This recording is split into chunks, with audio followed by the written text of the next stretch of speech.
Je ne peux pas m'arrêter de manger délicieuses bananes, je fais cette recette presque tous les jours.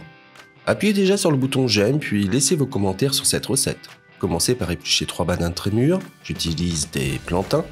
Pour cette étape, coupez les extrémités des bananes à l'aide d'un couteau puis retirez toute la peau. Maintenant, tranchez toutes les bananes en rondelles comme je le fais ici. Une fois cela fait, transférez toutes ces bananes dans une casserole de taille moyenne. Ajoutez suffisamment d'eau pour couvrir complètement les bananes. Ajoutez également une cuillère à café de sel. Couvrez la casserole, allumez le feu à puissance moyenne et laissez cuire pendant 20 minutes. Après ce temps indiqué, éteignez le feu et égouttez toute l'eau des bananes. Ensuite, transférez toutes les rondelles dans un grand bol. Et à l'aide d'un presse-purée, écrasez-les toutes très bien. Maintenant, ajoutez une cuillère à soupe de margarine non salée ou de beurre et continuez à écraser jusqu'à l'obtention d'une purée. Laissez-nous un commentaire avec le nom de la ville depuis laquelle vous regardez cette vidéo. J'aimerais beaucoup vous faire un grand cri du cœur et vous remercier d'avoir partagé cette recette. Voici la bonne consistance, vous pouvez maintenant arrêter d'écraser et de mettre de côté. Une fois cela fait, placez une grande pièce de film plastique sur une table. Ensuite, graissez ce film plastique en y étalant un peu d'huile d'olive à l'aide d'un pinceau.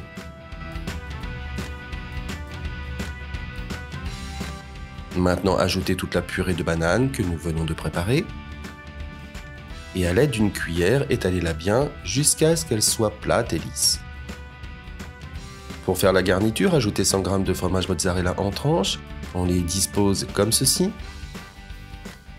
Ensuite, placez 3 tranches de jambon juste au centre. Et recouvrir avec les 50 g supplémentaires de fromage mozzarella en tranches. Ensuite, roulez le mélange sur la garniture comme ceci et mettez-les de côté.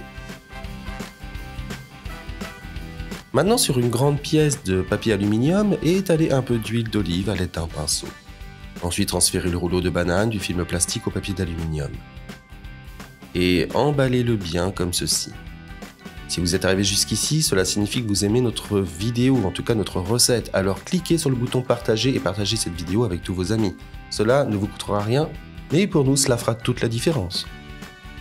Enfin, transférez-le dans un grand plat de cuisson et faites cuire à four préchauffé à 180 degrés Celsius, environ 356 degrés Fahrenheit, pendant 30 minutes. Le temps de cuisson peut varier selon la puissance de votre four. Cette recette est prête, vous pouvez maintenant vous servir et la déguster.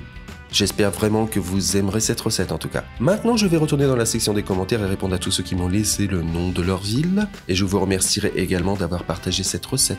À la prochaine pour une autre recette. Au revoir.